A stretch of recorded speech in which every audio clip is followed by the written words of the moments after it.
그 저희 한국에 있을 때 연말 정산 그런 얘기 우리 직장 다닐 때 많이 했던 게 제가 어제 기억이 났어요. 연말 정산. 그래서 제가 영어로 연말 정산이 뭐지 하고 찾아봤습니다. 왜냐하면 그 개념이 저도 모호했어요. 저희 한국에서 직장 다닐 때 이제 뭐 세금 낸 거, 우리 직장인들 세금 내봐야 돌아오는 것도 별로 없었는 기억이 나는데 미국에서는 이제 직장 다니면 많이 이렇게 텍스 리턴이 있으니까요. 근데 이제 그 연말 정산이 무슨 개념일까 했는데 그 거기 설명에 나온 거 보니까 우리 텍스 리턴 같은 개념인가 봐요. 연말 정산이. 저는 이제 직장 생활을 아주 오래 안 해서 몇 년밖에 안 했으니까 그리고 초반에 뭐 그런 거 별로 관심도 없었고 또 리턴이라는 거 별로 국민 그 연금 같은 거 뭐 넣었던 거 뭐 별 생각이 별로 없었어요. 근데 이제 연말 정산 그러면서 보니까 연말에 이렇게 같이 이렇게 말씀을 나눠야 되겠다고 한 이제 한 2주간 쭉 이제 생각하면서 딱 맞는 말이 연말 정산이구나 그 생각이 들었습니다. 한 해의 마지막이 되면 한 해 어떻게 살았는가, 그 다음에 새해 우리가 준비를 많이 합니다. 내년에는 어떻게 살아야지, 어떤 계획을 세워야지. 그렇게 해서 New Resolution 뭐 그런 것도 하고 막 어렸을 때 많이 그렇게 또 성장기에 많이 했었고 또 지금도 물론 해야 되겠고 그러겠죠. 근데 오늘은 그건 새해 하기로 하고 오늘은 연말에 정산 그러니까 꼭 텍스 리턴 그래가지고 연말 결산 그렇게 제목을 이렇게 잡아봤어요. 성경에 여기 얘기를 자세히 이렇게 많이 해 주셨습니다. 마태복음 25장에 보면 하나님께서 이제 마지막에 있어질 일들에 대해서 어떻게 우리가 판단을 받을 것이다, 어떻게 판단, 어떻게 결과가 주어질 것이다에 대해서 말씀을 해주셨는데 먼저 이제 어떤 주인이 있었다고 합니다. master. 그 다음 사람은 종들. 한국말로 종들 이렇게 하니까 이리 오너라 그럼 오는 종인데 한국에서 그러잖아요. 근데 이제 이게 영어에서는 주로 slave라고 번역을 했고요. servant라고 번역하면 servant는 뭔가 썰바는 사람의 느낌이 나잖아요. 신분상 느낌이 별로 없다는 거죠, 제 말씀은. 근데 슬레이브 그러면 우리가 딱 알죠. 왜? 한국에도 노예가 있었고요. 여기도 노예가 있으니까 슬레이브의 삶은 정말 비참하기에 짝이 없었죠, 미국에도 특별히. 근데 이게 두울로스라는 슬레이브를 말하는 거예요. 그래서 이제 주인과 종이 있었어요. 근데 주인이 어디 멀리 타국에, 여기 본문에 보면 타국에 멀리 떠나게 돼서 자주 올 수 없는 거의 그런 상황에 타국에 멀리 떠나면서 이 종 셋을 불러놓고 뭐 여럿이 있겠지만 이제 그 대변하는 셋입니다. 첫째에게는 5달란트를 줬어요. 그다음에 두 번째 사람에게는 2달란트를 주고 나머지 한 사람에게는 1달란트를 줬어요. 근데 이게 달란트는 주로 금이나 은 그 이렇게 단위예요. 다른 걸로 쓰는 게 아니에요. 금 아니면 은만 쓰는 거예요. 근데 대부분 금을 말하는 겁니다. 그래서 이제 금달란트를 말하는데 여기서 금이라고 또 성경에 그래서 딱 본문에 명시를 했어요. 금 5달란트를 줬는데 이게 지금으로 치면 뭐 수십억이 되는 아주 상상할 수 없는 큰 돈입니다. 그런데 5달란트를 주고 그 다음에는 2달란트 주고 마지막 1달란트를 이렇게 하나씩 그 우리 한국 성경에는 이 마태복음 25장 15절에는 그 재능대로 각각 이렇게 말했어요. 재능대로. 재능은 뭐 같아요? 탤런트. 우리 탤런트쇼 하면 탤런트. 근데 이제 여기서 그 재능대로라고 하는 거는 능력에 따라 그런 거예요. 재능은 내가 뭔가 부여받은 듯한 느낌 들지 않아요? 뭐 재능이 있어 거기 타고났어요. 그게 아니고 그 능력에 따라 어떤 능력이든지 능력에 따라 이제 달란트를 줬대요. 달란트를 이렇게 주고 떠났습니다. 그리고 이제 이걸 잘 남겨라 이렇게 하고 나눴는데 그 5달란트 받았던 사람은 5달란트를 남겼대요. 그러니까 5으로 5 남기는 거 뭐 쉽지 않은 일이었을 텐데 어쨌든 1대1로 남긴 거죠. 2배가 된 거예요. 2달란트 받은 사람도 2달란트 남겼어요. 이 말이 보십시오. 5달란트 남긴 사람이 요즘 세상에는 10개 남기는 세상 아닙니까? 20개 남기는 세상이에요. 투자도 많이 하고 뭐 일도 크게 할 수 있고. 근데 여기 보면 그 내용상에 5개 받은 사람 5개 남겼고 2개 받은 사람 2개 남긴 거예요. 과욕이 별로 없다는 걸 볼 수 있는 거예요. 과욕을 부려서 막 100개를 남겨야 되고 200개를 남겨야 되고 그런 게 아니고 5개 받아서 손을 다해서 살아서 5개 남기고 2개 받아서 2개 남기고 이제 마지막 1개 받은 사람의 문제가 남아있어요. 이 1개 받은 사람은 얼마 안 된다면 한 달란트가 뭐 별로 안 된다면 에이 뭐 그거 뭐 아무것도 아니지 한데 그렇지가 않아요. 한 달란트는 아주 큰 어마어마한 돈입니다. 그 보통 금은 우리가 돈으로 재고 키로도 안 되잖아요. 그죠? 그람도 안 재고 돈으로 재잖아요. 아주 작은 단위로. 근데 이거는 막 금 덩어리를 주는 것이니까 엄청난 것인데 그거를 마지막 한 달란트 받은 사람은 가볍게 여긴 거예요. 다른 사람은 5개나 받았고 이 사람은 2개나 있고 근데 나는 하나밖에 없네. 이거 뭐 쓰겠나. 근데 이제 가만히 이제 이게 제가 저하고는 늘 먼 얘기처럼 들렸어요. 뭐 이게 재능 뭐 어떤 사람은 천재 같은 사람도 있지 않습니까? 세상에 학교에 보면 천재같이 공부 잘하는 애도 있어요. 공부 안 하고도 진짜 뭐 그런 또 초등학교나 졸업할 나이에 대학교를 들어가는 아이들도 있고요. 별 아이들이 다 있어요. 그런 게 아니고 각 사람의 능력에 따라 이렇게 달란트를 주셨는데 이제 이 한 달란트 받은 사람은 그거를 이렇게 이유가 여러 가지가 있었을 거예요. 쓰지 않고 그대로 놔두게 됩니다. 그래서 이제 나중에 주인이 이 한 달란트 받은 사람을 다른 사람은 다 칭찬하고 불렀습니다. 너 왜 어떻게 된 거냐? 그러니까 저는 당신이 무서워서 좀 이따 더 그 주인에 대한 사고방식을 얘기를 하겠는데 당신의 달란트를 땅에 감추어뒀습니다. 그래서 이제 가지고는 있었는 거예요. 이게 있긴 있는 거예요. 아직까지 그 자기의 그 능력이. 그런데 그걸 사용하지 않고 어디에 사용하지 않았느냐?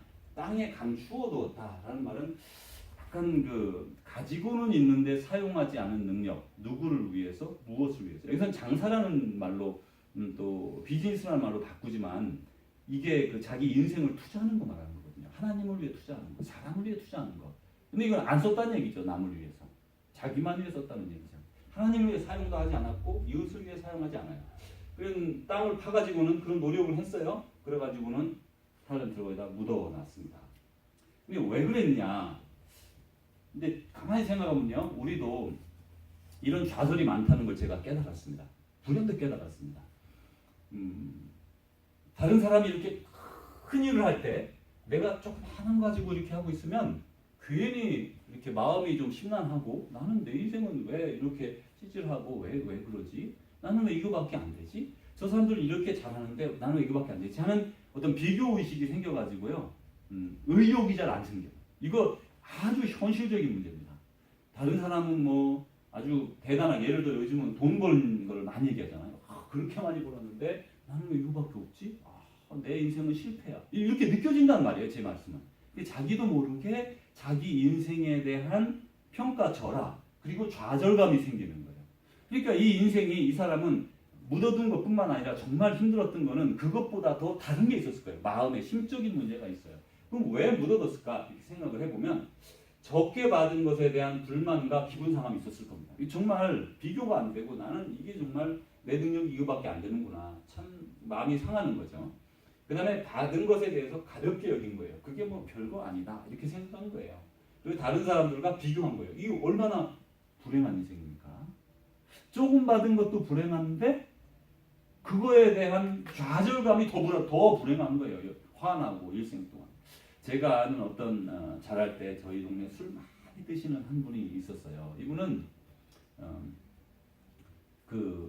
맨날 같이 그냥 나이가 들었는데 나이가 상당히 들은 애가 막 이렇게 중학생, 고등학생 이렇게 됐는데도 동네방에 술 먹고 돌아다니고 맨날 막 부인 막 괴롭히고 막 그런 이상한 사람이었는데 그 안을 자세히 그런 사람을 들여다보면 자기 인생에 대한 실패에 대해서 너무 화가 나서 어디다 풀지를 못하는 거예요. 그러니까 식구들한테 애를 때리고 자녀 부인에게 뭐 그렇게 하고 막 술 먹고 동네마다 돌아다니면서 그러니까 그런 그 자기가 풀지 못한 그러니까 자기는 어떤 누구가 비교해서 되지 않은 것에 대한 그런 한 그러니까 묻어둔 것도 참 딱하지만 그것도 딱하지만 먼저 그 전에 그런 마음이 얼마나 불쌍한가라는 생각이 제가 들었어요. 근데 이제 오늘 여기 성경 본문의 주인공은 더 재밌는 사람이에요. 왜 이렇게 그냥 땅이 묻어놨냐? 이렇게 아니면 네가 이자라도 받아가지고 난 주변 안전하지 않냐? 이렇게 말을 했어요. 그랬더니 주인이요, 당신은 굳은 사람이라. 이거 말이 어렵지 않습니까? 굳은 사람이요. 여러분 어떤 느낌이겠어요?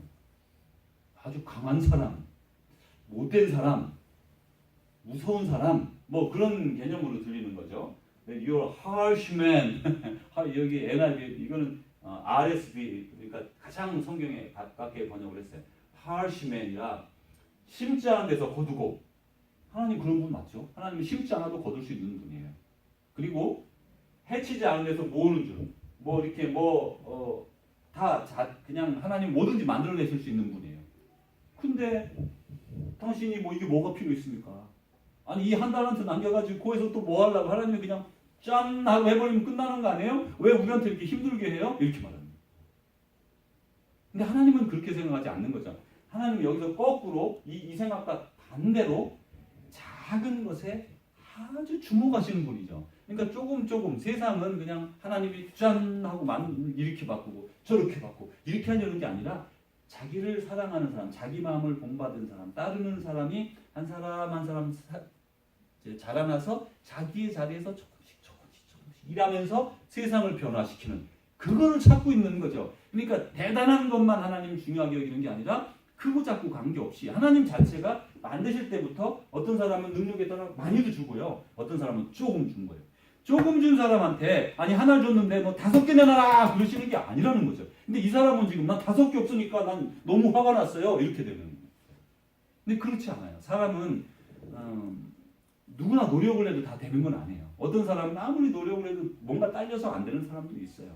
그냥 그렇게 살아가는 거예요. 전부 다 최고가 될 수는 없는 거거든요. 자기가 주어진 자리에서 최선을 다하면서 그냥 그게 만족하고 살아야 되는데 이 사람은 불쌍하게 만족도 없고 그리고 하나님을 오해하고 그 다음에 하나님 당신이 하면 되지 왜 우리한테 해요? 왜 나한테 이 자다문한 거 시킵니까? 이렇게 나가고 있는 거예요. 다시 한번 제가 이 말씀을 이제 깊이 생각하면서 그래 아무리 다른 사람들과 비교해서 작은 일이라 해도 하나님은 거기에 가치를 두고 계신다. 그걸 기다리신다는 거예요. 그 가치를 기다린다는 거예요. 그래서 우리는 작은 일 하나하나에 내게 주어진 일에 그게 뭐 세상적으로 막 신문에도 나고 말이죠. 잘했다고 칭찬 듣고 말이죠. 뭐 이런 거 아니어도 돼요. 아무도 몰라도 돼요. 아니 모르는 게 더 좋아요. 왼손이 하는 일은 오른손이 모르게 하라. 그게 주님의 법칙이에요. 그래서 내가 아무도 안 볼 때라도 조금씩 뿌리면 씨앗. 그것이 하나님이 기대하시는 것이다.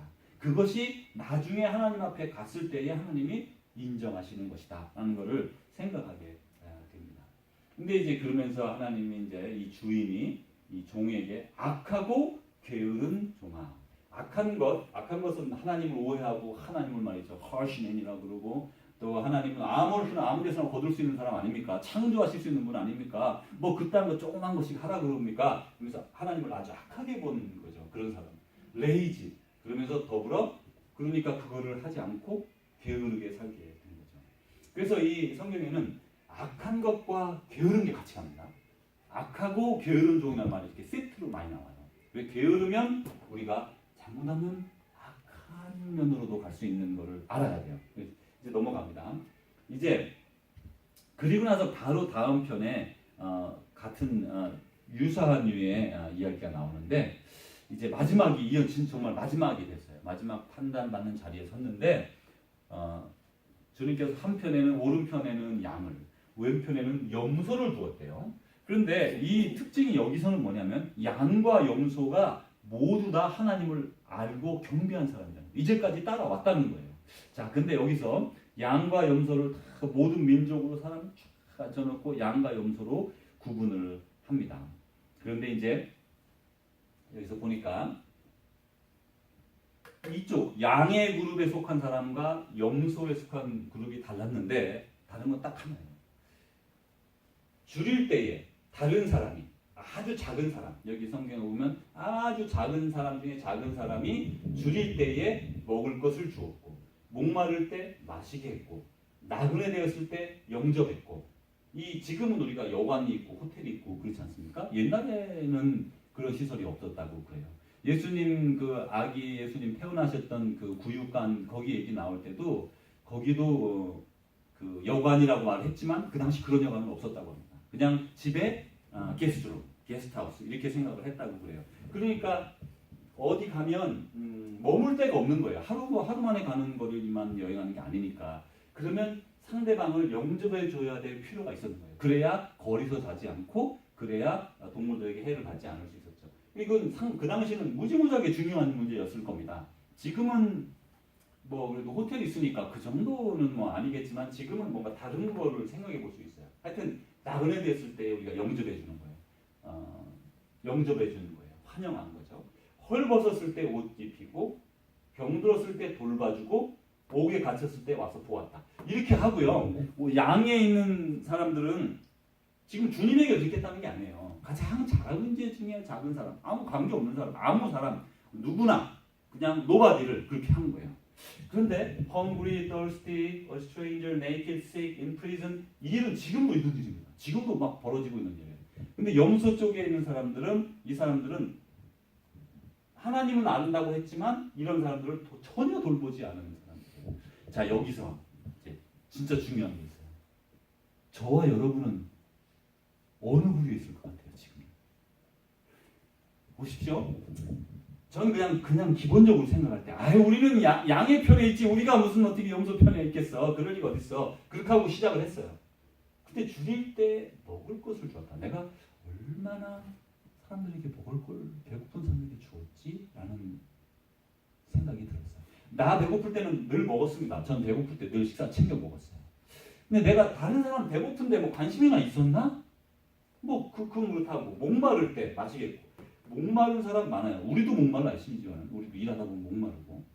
근데 아프리카 같은 데는 그 물이 이렇게 있으면요, 거기 물이 오염이 됩니다. 오염돼 가지고 그 말라리아 알도 낳고요. 그래 그 먹으면 말라리아 걸리는 거예요.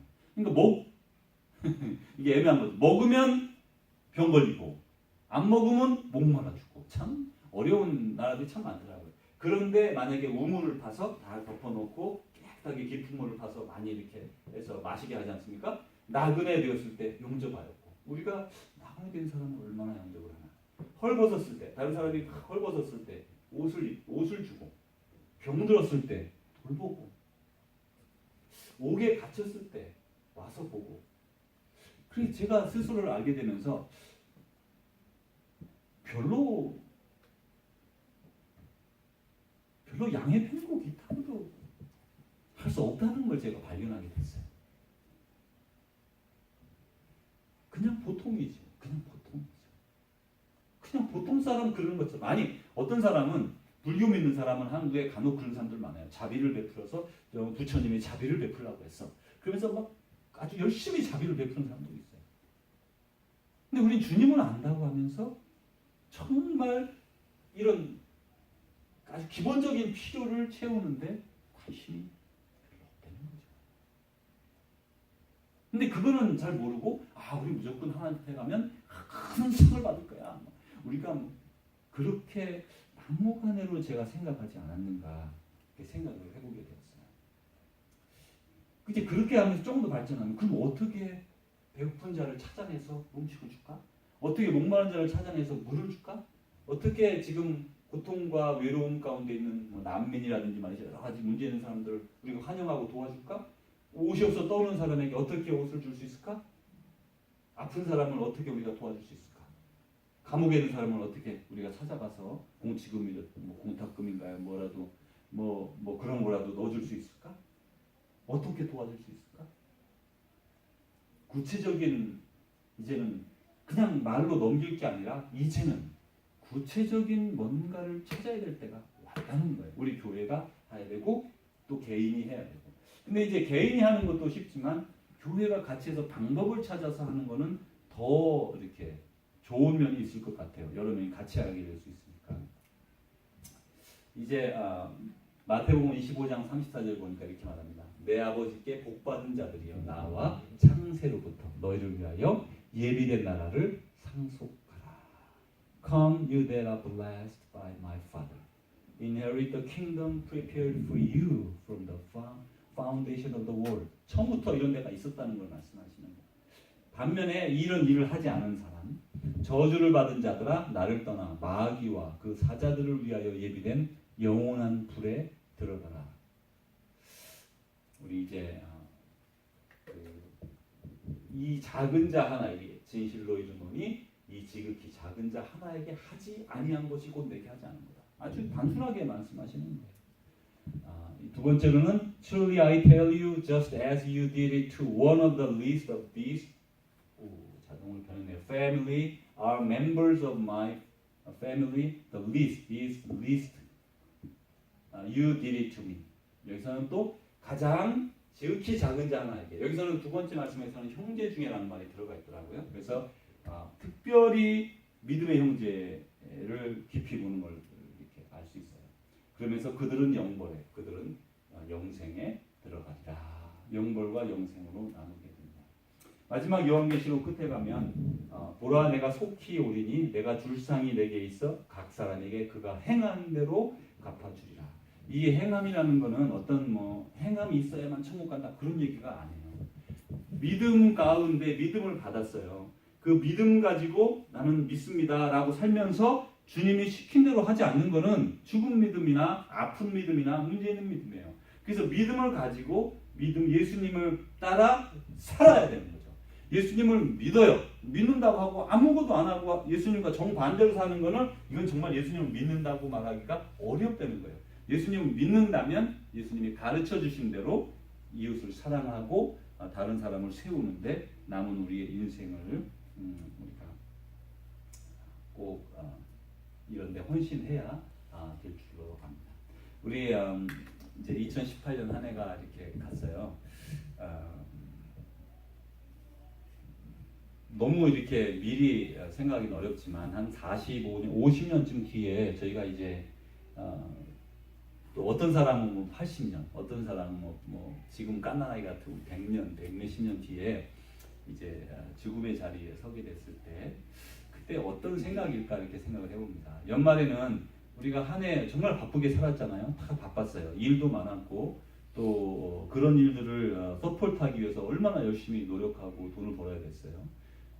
내 인생 살기도 바쁜데 애들 건사하고 이것저것 막 보태줘야 되고 도와줘야 되고 하는 것들이 우리 어른 부모된 입장에서 계속해서 있는데 그러느라고 정신 하나도 없었어요.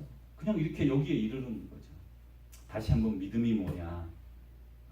주님은 분명히 너희가 행한 대로 내가 갚아주겠다 약속을 하셨는데 실제로 우리는 얼마나 주님을 닮은 삶을 살아가고 있냐. 꼭 눈으로 이렇게 드러나는 것도 아주 중요하다고 생각하지만 저는 여기서 가장 먼저 그 마음이 중요한 것 같아요. 예수님을 닮은 마음, 예수님의 마음을 가져가지고 예수님이 불쌍히 여기시는 거, 예수님이 마음 아파하시는 거, 그 힘든 사람, 어려운 사람, 우리 심지어 식구 중에도 말이죠. 아니면 친척 중에도 우리 옆에 있는 사람 중에도 늘 다시 한번 간구하지 말자. 예수님은 믿음의 삶이라는 거는 교회 나와서 기도하고 예배하고 이렇게 그것만 말하는 게 아니라 믿는 자의 삶이라는 거는 가장 가까운 사람부터 정말 사랑해 주어라. 그게 예수님이 가장 우리에게 원하시는 거예요. 하나님은 사랑이시다. 그래서 심지어 하나님은 사랑이시다. 요한일서에서 계속해서 말씀하는 거예요. 하나님은 사랑이시다. 가족을 사랑하고 또 배우자와 또 주위에 있는 사람들 하나하나 그 마음에서 시작이 될 것 같아요. 그 사랑이 있으면 몸으로 행하게 되겠죠. 이제 오늘 다시 한번 주님께서 우리에게 주신 은혜에 감사하면서 우리가 어떻게 살았든지 간에 주님은 늘 풍성한 은혜를 주시는 것 같아요.